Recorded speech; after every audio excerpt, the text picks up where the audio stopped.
Vamos a repasar un poco y vamos a cerrar dentro del tema de las preguntas de Jesús. Hemos hecho como una subdivisión para tomar con motivo de la celebración el próximo 31 de octubre pasado y 2 de noviembre pasado, dos fechas que sacudieron mucho a la opinión pública, como fueron la celebración de Halloween, la celebración del Día de los Muertos, y dijimos que todo eso significó que también nosotros, los cristianos, tenemos esta fecha, algo muy profundo para celebrar, que tiene que ver con la vida y que tiene que ver con cosas mucho más hermosas y reales que estas cosas que han sido de alguna manera tan tradicionales, pero tan poco basados en la palabra de Dios como para poder nosotros desintoxicarnos, hacer lo que llama John Stott la contracultura cristiana. Si la sociedad dice que hay que celebrar eso y la palabra de Dios dice que eso no existe, ¿qué tenemos que hacer nosotros? Tenemos que hacer una contracultura cristiana, no prestar atención por más moda que venga con mucha presión de los medios de comunicación, por más que venga con mucha insistencia y tengamos cosas extrañas y veamos que parece que todo el mundo lo hace, entonces deberíamos hacerlo, y a nuestros hijos no sabemos qué decirles, y a nuestros nietos, a nuestros sobrinos, y bueno, si todos lo hacen estará bien. Nosotros tenemos, gracias a Dios, los cristianos, una guía para saber qué está bien y qué está mal, que celebremos, que recordemos, que festejemos, y tenemos sí algo que nos ayuda mucho a nuestra fe, y es que en medio de esas dos fechas horribles, del día de estos fantasmas, de estos muertos que vuelven a la vida, y de estos días de los muertos, y que Jesús nos enseñó claramente que dejemos que los muertos enseñen a los muertos, que Él no es un Dios de muertos, sino un Dios de vivos. Y cuando la palabra de Dios es tan clara frente a cosas tan sencillas de la vida, que nos ayudan tanto a seguir adelante, los cristianos han tenido todo el tiempo a lo largo de su peregrinaje que estar timoneando y volanteando el barco de la iglesia que se iba muchas veces en direcciones equivocadas. Tal es así que, fíjense ustedes, la primera desviación está en Hechos 15. Les invito a abrir ahí en Hechos 15. En Hechos 15, estudiamos eso en el Instituto Bíblico el martes pasado, viéndolo desde otro punto de vista, que era resolución de conflictos, cómo se resuelven los conflictos serios, y se armó allí una gran desviación. La desviación era que muchos cristianos, sobre todo que venían de la CAPI religiosa, venían de Jerusalén, querían que todos los que se convertían del mundo gentil también se circuncidaran, porque a los judíos les molestaba que hubiera creyentes en la iglesia que no estuvieran circuncidados. ¡Wow! ¡Qué lindo lío! Y entonces todos los apóstoles decidieron juntarse en Jerusalén para ver qué hacían,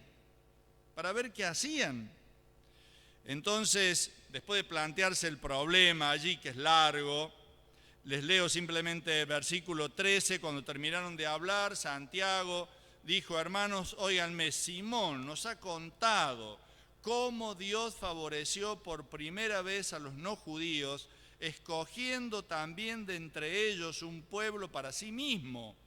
Esto está de acuerdo con lo que escribieron los profetas, como dice la Escritura. Y pase, porque está luego el fragmento de lo que dice la Escritura, versículo 19. Considero, por lo tanto, que no se les debe imponer cargas innecesarias a aquellos que, no siendo judíos, dejan sus antiguas creencias para seguir a Dios. Es decir, ¿cómo se resuelven las modas teológicas? Se resuelven viendo qué dice la palabra de Dios sobre eso. Fíjense el versículo 15. Esto está de acuerdo con lo que escribieron los profetas, como dice la Escritura. Y luego de que cada uno opinó, el que cerró la discusión fue la palabra de Dios. La palabra de Dios cerró la discusión. Ya no era más, es que a mí me parece, decía el judío, a mí me parece, decía el gentil, es que sería tan lindo que se circuncidaran, es que sería tan lindo que no le pidieran. Miren, vamos a ver qué dice Dios. Cuando Dios habló por la palabra, no se dijo más nada y se tomó una decisión acorde con lo que decía la Biblia, no con los sentimientos u opiniones de cada uno.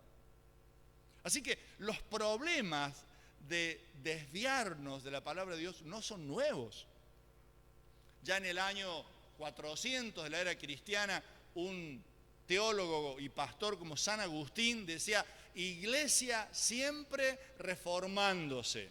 Decían, ya lo vamos a ver después, esa frase célebre en latín de la cual toman los reformadores para luego volver a hablar de esta necesidad de estar siempre mirándonos en el espejo de la palabra de Dios. Y entonces por allí en el año 1515, decíamos el domingo pasado, la iglesia, la cual, ese tronco común de 15 siglos que tenemos con ello. Cuando hablamos de la iglesia que hacía estas cosas, no estamos hablando más que del tronco del cual venimos nosotros y del cual podemos también desviarnos o podemos tener la tentación de desviarnos como lo hicieron ellos. Y de pronto la iglesia, la jerarquía de la iglesia quería tener un templo muy bonito en medio de la capital y era cada vez más lindo y cada vez más costoso y cada vez más costoso, y no se le ocurrió mejor idea a las autoridades religiosas que salir a vender perdón de Dios llamados indulgencias.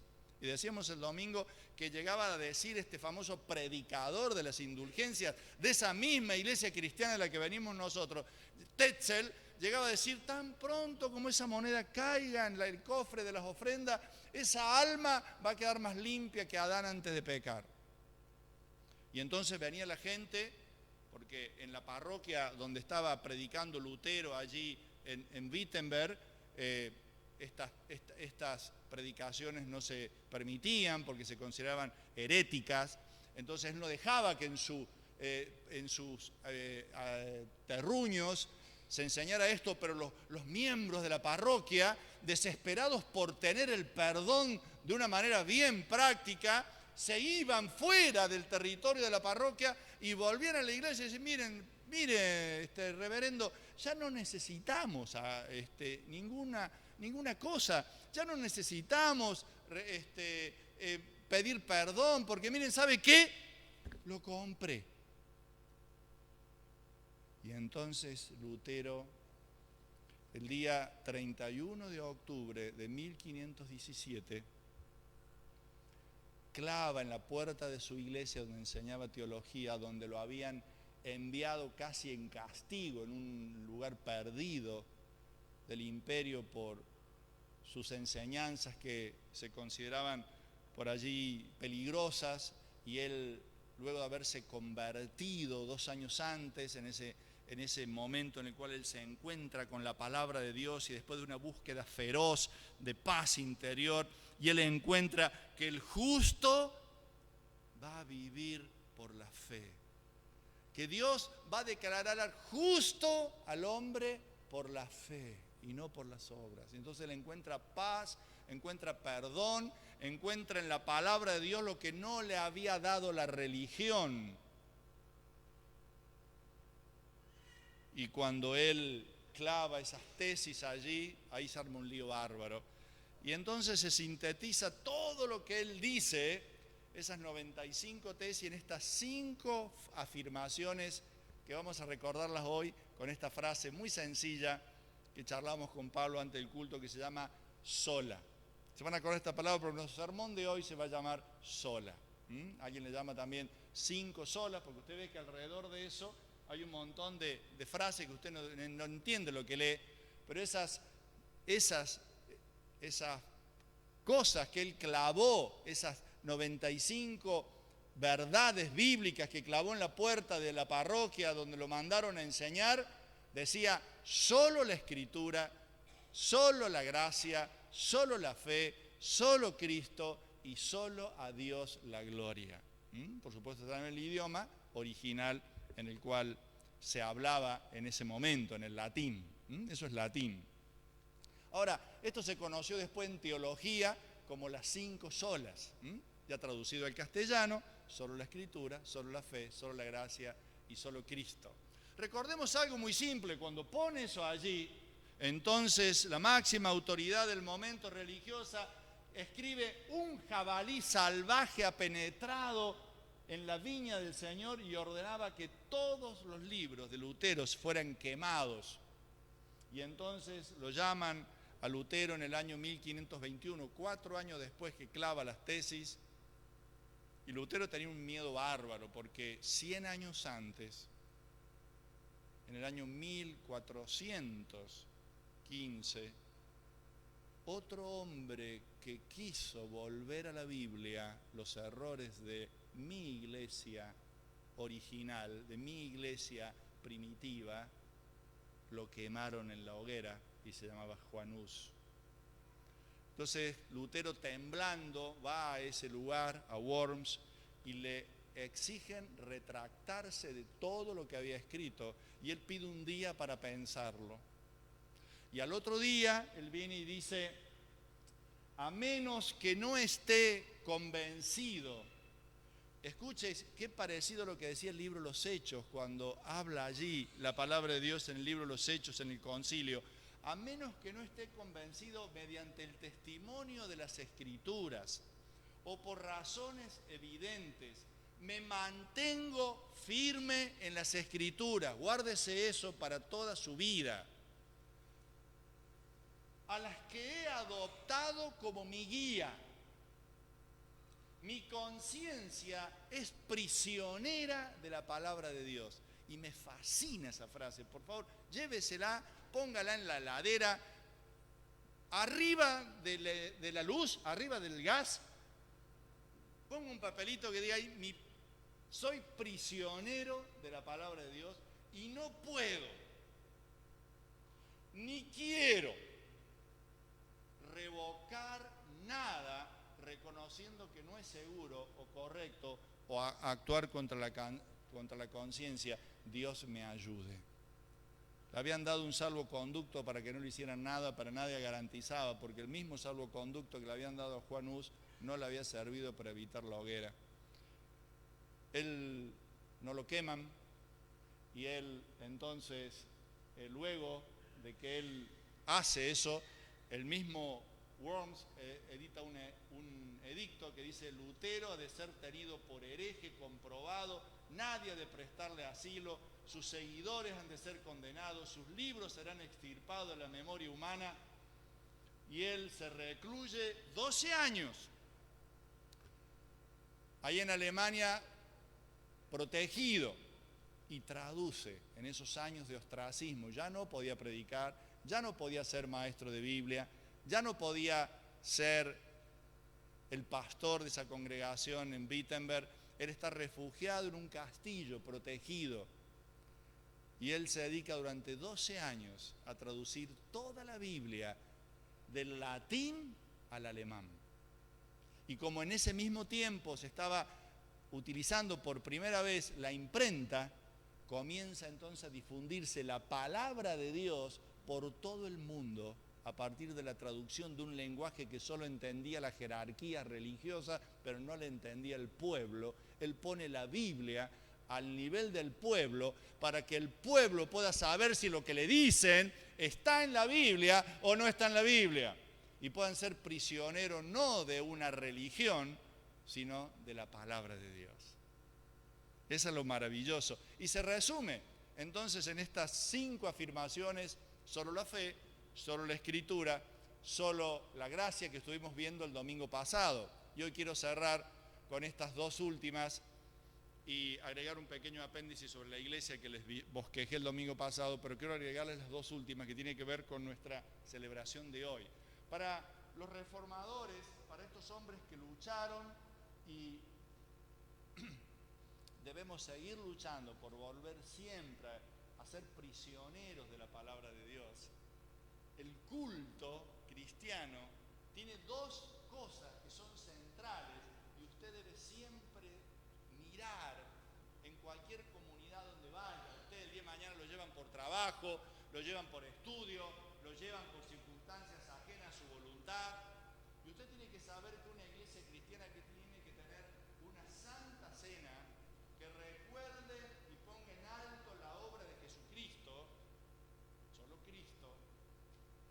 tiene que tener una predicación del Evangelio. Y no simplemente estar enseñando un montón de cosas que pueden ser útiles, que son necesarias, que son edificantes, que pueden ser atractivas, que pueden ser muy instructivas para el intelecto. Pero si yo dejo de predicar el Evangelio de Jesucristo y dejo de recordar, de hacer memoria de Jesús hasta que Él venga, no estoy en una iglesia cristiana.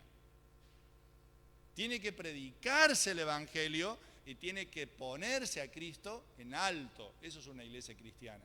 Y el Evangelio de Jesucristo tenemos que conocerlo, vivirlo y compartirlo. Y estas tres cosas que son el tema del retiro. Todo el Evangelio, porque mi tema es conocerlo en el retiro, se puede resumir en una palabra, que va a ser como la introducción hoy a lo que vamos a ver en el retiro. Esa palabra se llama Jesús. ¿Usted quiere saber qué es el Evangelio? El Evangelio puede resumirse en una sola palabra, Jesús. Así que cuando Jesús está presente, y Jesús está presente a través de recordar su obra en la cruz de la cual dependemos, y se predica el Evangelio de Jesucristo, estamos de alguna manera haciendo las cosas que para este pueblo eran muy, muy importantes, este pueblo que renovó la iglesia y a la cual tenemos permanentemente que volver. Vamos a leer en forma de pregunta este principio. Vamos a leer esta cita, por favor. Juan 14:8. Juan 14:8. Estamos estudiando las preguntas de Jesús. Y dice, Felipe le dijo entonces a Jesús, Señor, déjanos ver al Padre. Y Jesús le contestó, Felipe, hace tanto tiempo que estoy con ustedes y todavía no me conoces. El que me ha visto a mí, ha visto al Padre. ¿Por qué me pides que te deje ver al Padre? ¿Qué otra cosa necesitas para ver, para conocer a Dios que conocerme a mí? Solo necesitamos a Cristo para ver a Dios. ¿Se ha puesto usted a pensar, quién no quisiera ver a Dios? Tener relación con Dios. Pero Felipe va más allá y dice, yo no solamente quiero tener una relación mística con Dios, yo quiero verlo. Y Dios, a través de Jesús, le dice esta palabra tremenda. ¿Todavía no me conoces? El que me ha visto a mí, ha visto al Padre. Solo Cristo. Ahora, cuando nosotros vamos a la palabra de Dios y afirmamos o reforzamos esta idea de solo Cristo, les digo que es tremenda la importancia. Fíjense lo que dice Hechos 4:12, bien ahí cerquita, el libro que sigue, para que usted vea la importancia que tiene afirmar esto relacionado con Jesús. En ningún otro hay salvación. Eso se lo enseñábamos los niños, se lo deben enseñar los niños los domingos a la mañana, porque en todo el mundo Dios no nos ha dado otra persona por la cual podamos salvarnos. Y está hablando de Jesús. En todo el mundo, solo Cristo, no hay otra persona, no hay otro nombre. No hay religiones, no hay esfuerzo humano, no hay dinero, no hay intelectualidad, no hay apellido, no hay nada que me pueda salvar en el sentido más profundo, presente y eterno. Porque la salvación tiene 3 tiempos. Un tiempo para atrás, Dios me salva de lo que hice, Dios me justifica de las consecuencias de mi pecado, Dios me va a salvar cuando me lleve al cielo y no tenga más ningún contacto con el pecado, pero me está salvando todos los días del poder del pecado sobre mi vida. Así que la salvación que necesito depende de una sola cosa, solo Cristo. Y el último texto de este punto, quiero que lean 1 Timoteo 2:5, todos textos muy cristocéntricos, lindos para hoy celebrar la Cena del Señor, lindos para tenerlos presentes hoy que vamos a estar haciendo esto tan hermoso. Y dice así la Biblia, y usted lo conocerá de memoria, no hay más que un Dios y un solo mediador entre Dios y los hombres. ¿Quién es? ¿El pastor Eduardo? No,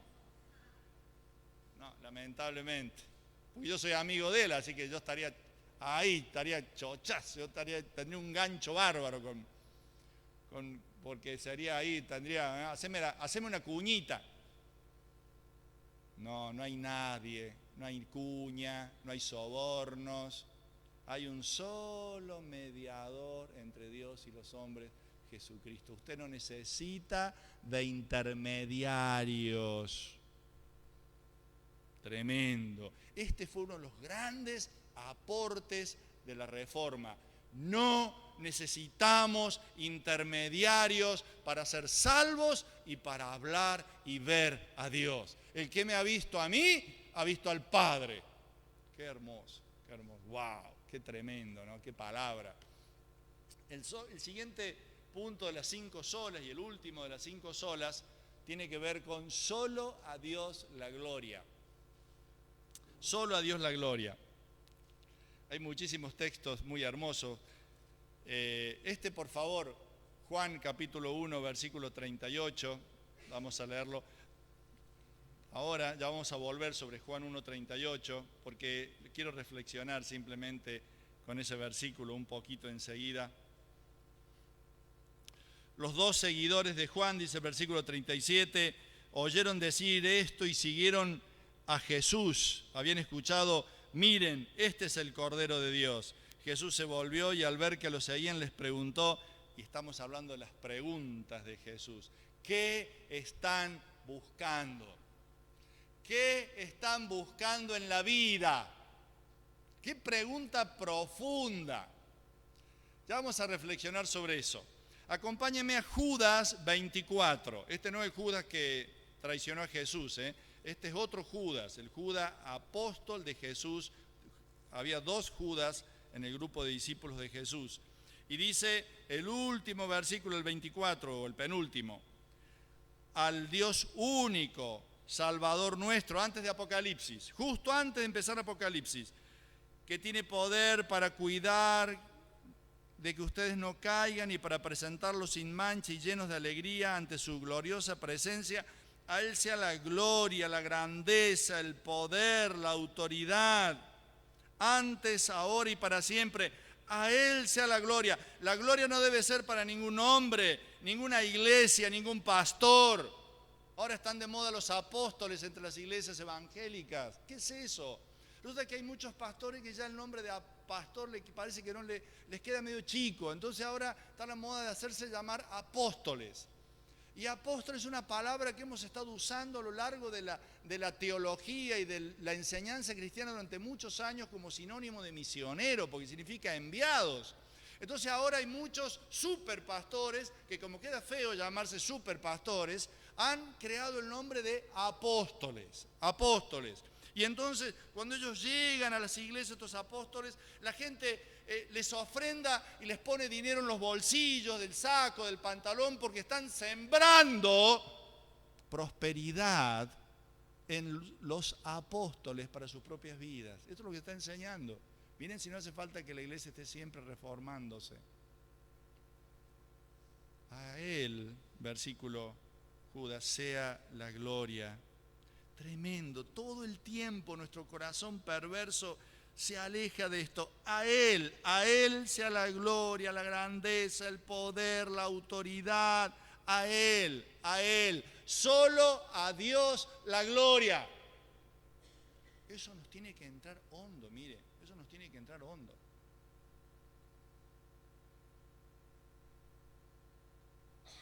Porque es otra cosa, otro síntoma para evaluar también dónde estoy yo cuando estoy en una comunidad de fe, cuando estoy en un ministerio. Hay una gloria a la persona que es del Señor. Eso, 5 solas. Hay estos 5, hágale estos 5 test. A cualquier lugar donde está usted. Solo la Escritura es la autoridad. Solo se predica un evangelio de la gracia, que por la fe somos salvos, que solo en Cristo tenemos todo lo suficiente, que no hay mediadores y que la gloria es solo para Él. Eso se enseña, eso se predica, porque esos son test sencillísimos para conocer dónde me he metido. son tiempos difíciles. Ninguna secta nació sino en un lugar donde primero se predicaba la verdad. Todas las sectas nacieron de lugares donde primero se enseñaba correctamente la verdad y comenzaron a desviarse. Y usted hoy ve cosas rarísimas y usted dice, ¿de dónde salió eso? No, porque es una revelación que recibió un fulano allá y es una revelación que se recibió otro fulano allá. La única revelación que es mi autoridad está acá. Si está acá, está todo bien. Si no está acá, puede ser una forma, una práctica, una recomendación, está todo bien. Pero no puede enseñarse en modo de doctrina. Hablando de ese versículo tan hermoso que leímos recién, ¿qué buscan ustedes? Un comentario precioso de un hermano hablando de esto, dice esto: Jesús, al comenzar su ministerio, quiso responder a los más profundos anhelos humanos. Yendo solo por las márgenes del río Jordán, Jesús se dio cuenta que dos hombres lo seguían. Sintió tras sus huellas el caminar de unos hombres que añoraban algo. Era la humanidad en búsqueda. En esos pasos resonaba la larga marcha de Israel por los desiertos en perseguir la tierra prometida. En esos pasos había un eco de tantos que esperaban un Mesías. Y volviéndose a ellos les preguntó, ¿qué buscan? ¿Qué están buscando? Quisiera reflexionar sobre esta pregunta del Evangelio, la primera, que tiene validez más allá de la circunstancia en que fue pronunciada. Puede ayudarnos hoy a reorientar nuestras propias marchas. ¿Qué buscamos en la vida? Detrás de estas palabras Jesús deseaba saber hacia dónde querían ir esos hombres. Jesús, que en el Evangelio enseñó preguntando, se vuelve hoy también a nosotros porque quiere saber tras qué cosas andamos por la vida. ¿Qué queremos realmente en nuestro trabajo, en nuestra familia, en nuestro noviazgo, en nuestras amistades, cuando vamos a descansar, cuando discutimos de política? ¿Qué estamos buscando? ¿Vale la pena hacer lo que estamos haciendo? En otras palabras, lo que estás construyendo en cualquier área de tu vida. Por favor, preguntate y respondete esto. Pasa este test de que es para la gloria de Dios lo que estás haciendo en tu trabajo, en tu noviazgo, en tus planes, en tus negocios. ¿Honra a Dios lo que estás haciendo? ¿Va a llevarle a Dios honor lo que estás haciendo? ¿Hay alguien que al conocer tu proyecto y lo que estás involucrado, reciba a Dios gloria por eso? ¿Qué estás buscando? Y entonces dice finalmente, ¿nuestro caminar nos conduce a alguna parte? Si queremos desarrollarnos, ¿qué progreso me interesa? ¿Qué pregunta? ¿Qué están buscando de Jesús? ¿Qué tipo de progreso te interesa de la vida? Es tremendo que a veces no podemos separar 2 horas por semana para estudiar la Biblia y estamos obsesionados por irnos una semana en crucero o al Caribe o de fin de semana. Y entonces, no puedo porque tengo que trabajar extra, porque... ¿Cuáles son nuestros proyectos, nuestra idea de progreso en nuestra propia vida? Lo que uno busca define el camino que vamos a recorrer y en cierto modo anuncia lo que vamos a encontrar. La búsqueda, lo que estoy buscando, va a orientar mi marcha. Cuando yo defina lo que estoy buscando en la vida, voy a definir el camino que voy a escoger. Si yo no tengo en claro qué prioridad tengo, todos los caminos me van a venir bien o me van a venir mal. No sé a dónde voy, la verdad. Quien nada busca no solo andará errante, sino que perdido todo rumbo, jamás llegará a meta alguna. ¿Qué están buscando en la vida? Solo a Dios sea la gloria. ¿Le gusta la meta? ¿Qué están buscando?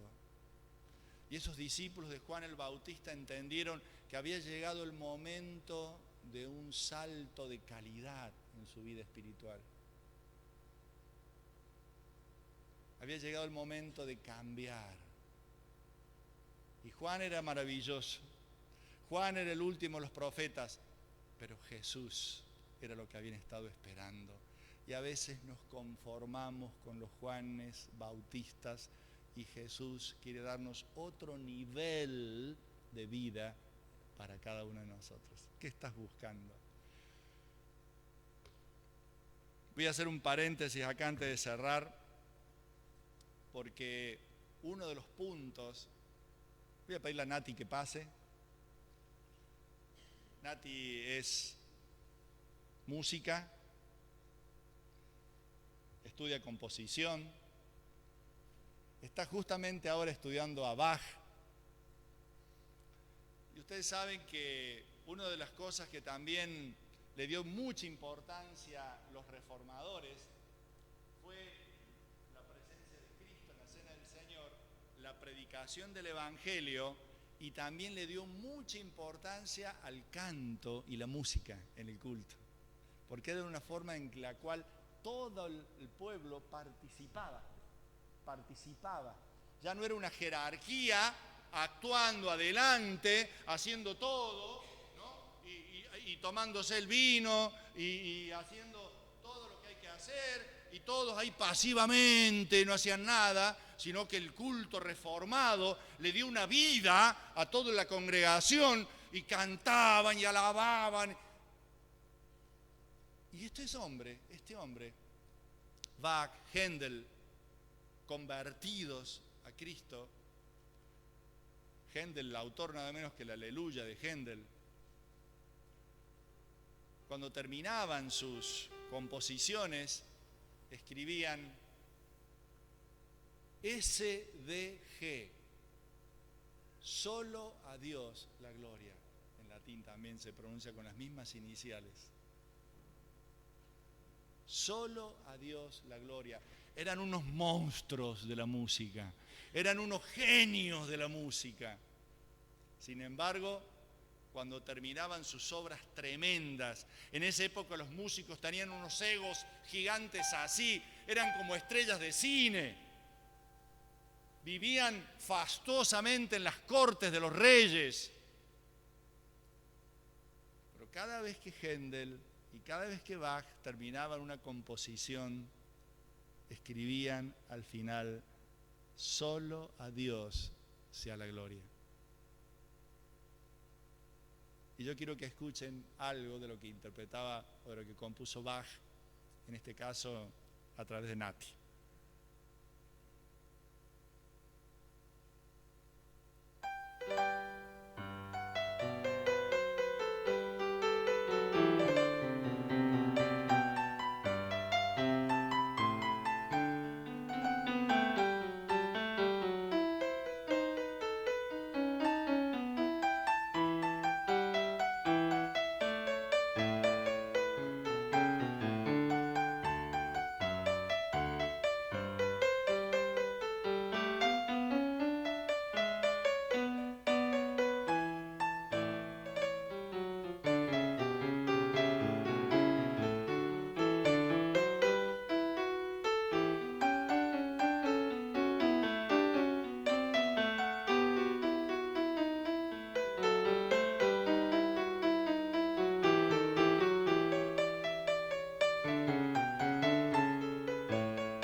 Gracias, Natalia.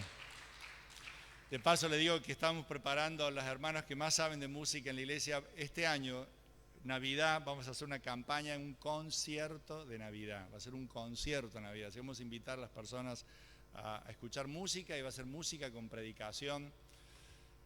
Pero este hombre Bach, que podía escribir Jesús, cosas tan hermosas de Jesús, tuvo una vida muy difícil.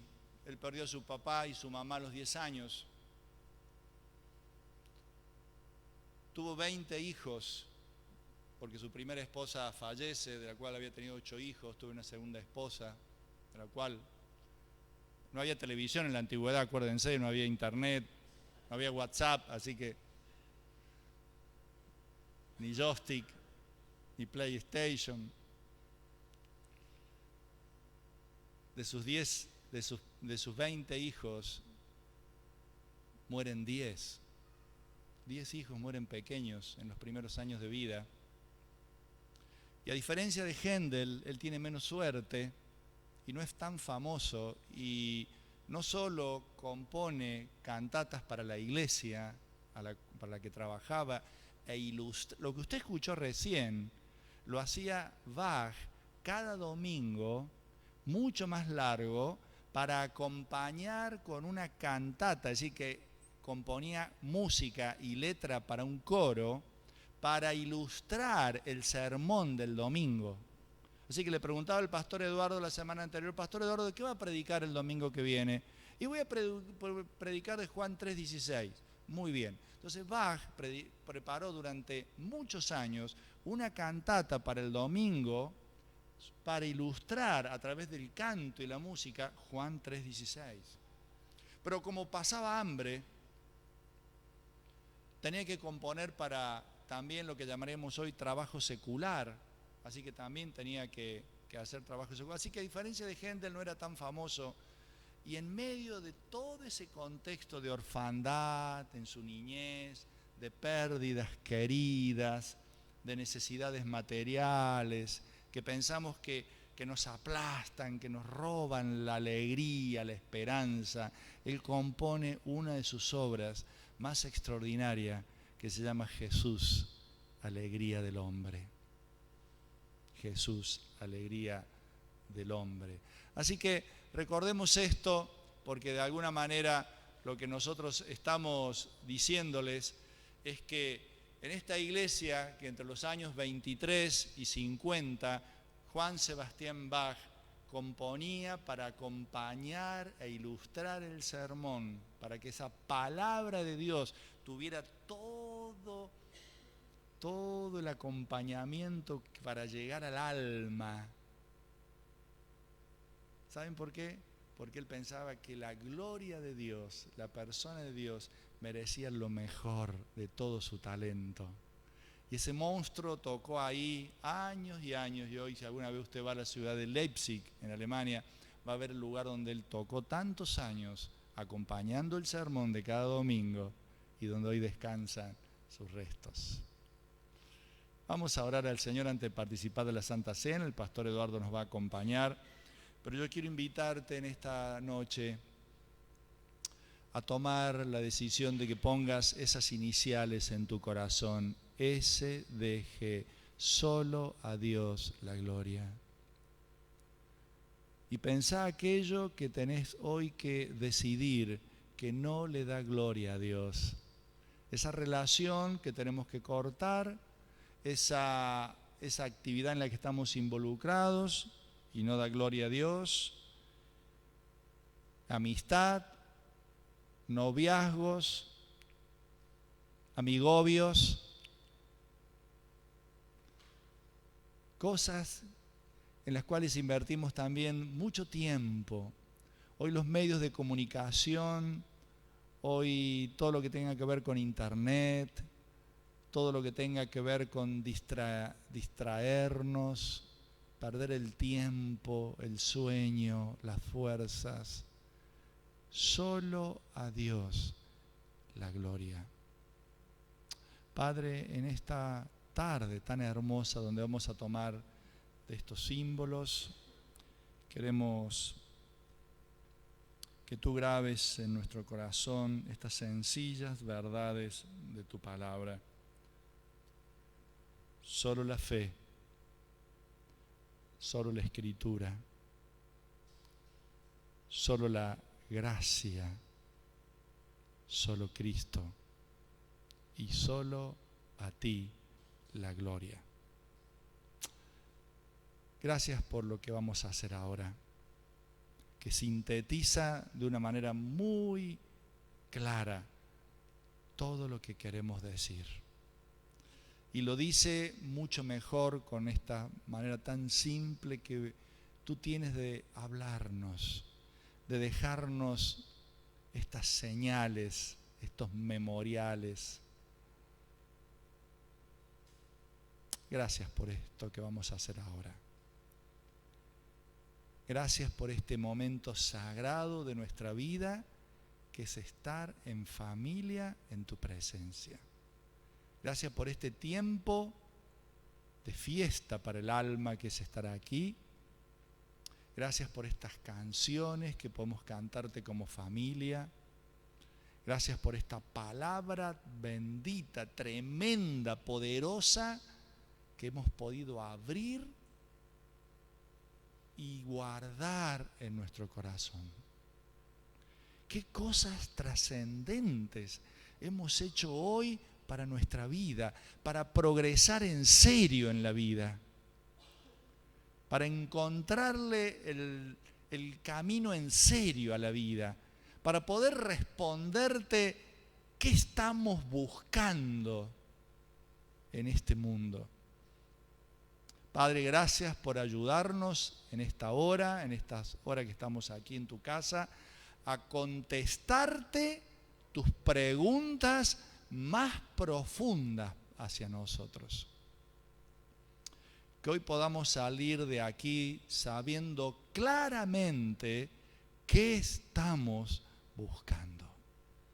En el nombre de Jesús. Amén.